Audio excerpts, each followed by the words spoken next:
अभी हम मोतिहारी के आयुर्वेद मेडिकल कॉलेज के भैसज उद्यान परिसर में हैं। यह बड़े भूभाग पर यह भैसज उद्यान है और यहाँ के जो वर्तमान प्राचार्य हैं डॉक्टर नरेंद्र कुमार जी अभी प्रभारी प्राचार्य हैं और इनके द्वारा प्रयास किया जा रहा है कि कॉलेज जल्द से जल्द चालू किया जाए, क्योंकि कुछ तकनीकी कारण से नामांकन बंद है। लेकिन इसके पास बहुत बड़े भूभाग पर ये औषधीय पौधों का एक तरह से समझिए कि यहाँ पर काफ़ी संख्या में लगे हुए हैं। तो उसके बारे में हम जानना चाहेंगे। नरेंद्र बाबू, डॉक्टर साहब, आप ज़रा बताइए कि ये कितने ज़मीन में यह उद्यान है और कितनी ज़मीन अतिक्रमित की जा चुकी है और प्रशासन से आपने क्या मदद ली है। जी, बहुत बहुत धन्यवाद आपको कि आपने मुझसे यह प्रश्न किया। मैं आपको बता दूं कि यह लगभग 16 एकड़ ज़मीन में पूरे कॉलेज और उद्यान अवस्थित है। यह उद्यान लगभग 9 एकड़ के अंतर्गत आता है, जिसमें हर प्रकार की जड़ी बूटी है, लेकिन सुरक्षा नहीं रहने के कारण यहाँ के स्थानीय लोग कुछ जड़ी बूटी को काट करके ले जाते हैं। हम दिन रात इसमें पहरेदार के रूप में लोगों को रखे हैं, लेकिन लोग मानते नहीं हैं। सरकार से हमने मांग किया कि इसकी चारदीवारी यदि कांटे से या दीवार से यदि करा दिया जाए तो यह सुरक्षित हो जाएगा।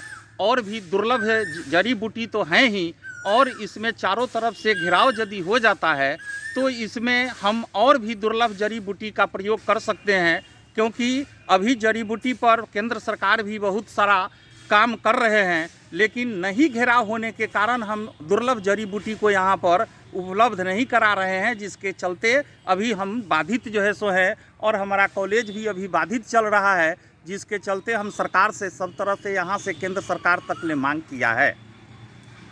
तो कोई सरकारी आपको मदद मिली कि नहीं अभी जी तक? नहीं, अभी तक कोई सरकारी मदद नहीं मिली। सिर्फ कागज दौड़ा रहे हैं। जी, कागज दौड़ा रहे हैं। जी, कागज दौड़ा रहे हैं। सरकार के द्वारा भी कागज भेजा जा रहा है, लेकिन पटल पर स्थानीय। अच्छा, बिहार सरकार, एक बात बताइए, बिहार सरकार शहर में ज़मीन तलाश रही है, जिसमें बहुत से उद्योगपति लोग यहाँ उद्योग लगाना चाहते हैं या सरकारी कार्यालय बनाने के लिए। तो अगर कहीं इधर नज़र पड़ जाए अगर गवर्नमेंट की, तो इसको भी तो अधिग्रहण वे लोग कर सकते हैं। अधिग्रहण करने के लिए और संस्था को चलाने के लिए तो हम बिहार सरकार और केंद्र सरकार दोनों को लिख चुके हैं। नहीं तो कॉलेज के लिए दे तब ना। हाँ। वे अपने लिए कहीं सरकारी कोई कार्यालय बना दे। अपने लिए सरकारी कॉलेज इसलिए नहीं बना सकते हैं क्योंकि यह 99 वर्षों के लिए मेडिकल कॉलेज के लिए यह बेतिया राज्य की जमीन है, यह लीज पर है। अच्छा। इसलिए सरकार चाह कर के भी जो है सो कोई अभी अपने स्तर से कोई नहीं बना सकता है।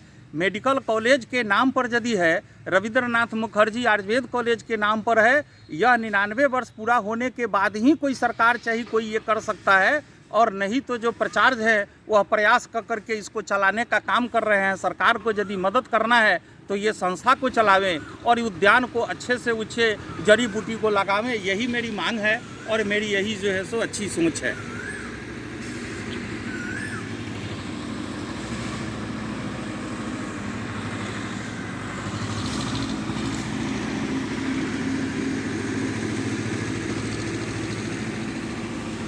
चलिए, आपने बहुत जानकारी दी और ये मोतिहारी का एक तरह से धरोहर है। जी, ये आयुर्वेद मेडिकल कॉलेज, यहाँ से निकल करके हजारों की संख्या में डॉक्टर देश विदेश में फैले हुए हैं। और वर्तमान में जो यहाँ जो अभी मंत्री हैं, कानून मंत्री डॉक्टर शमीम, वो किस कॉलेज के प्रोडक्ट हैं? वो भी रविंद्रनाथ मुखर्जी। तो बिहार सरकार के देखिए मंत्री हैं, वो इसी कॉलेज के प्रोडक्ट हैं। उनसे भी मैंने भेंट कर करके इस सारी बातों को बताया था। लेकिन दुर्भाग्यपूर्ण बात है कि कोई भी इस दिशा में काम नहीं कर रहा है। एक राकेश पांडे जो है अभी मोतिहारी के लिए राजनीतिक क्षेत्र में प्रवेश किए हैं, उनका भी बहुत तरह से कार्य करने की कार्य योजना है। उनसे आप लोग संपर्क किए हैं? जी ना, उनसे अभी तक ले तो संपर्क नहीं किए हैं, क्योंकि संपर्क सूत्र और संपर्क का जो है सो कोई हमको ऐसा सूत्र नहीं मिला है, जिस कारण उनसे अभी तक संपर्क नहीं किया। क्या उम्मीद है कॉलेज कब से चालू हो जाने का उम्मीद है? देखा जाए, उम्मीद के करीब पर ही जिंदगी टिकी हुई है। हम लोग तो सभी कर्मचारी बिना वेतन के 10 साल से यहाँ काम कर रहे हैं और उम्मीद के करीब में लगे हुए हैं, और दिन रात जो है सो हम लग करके सारे जगह पेपर को लिख करके दे दिए हुए हैं।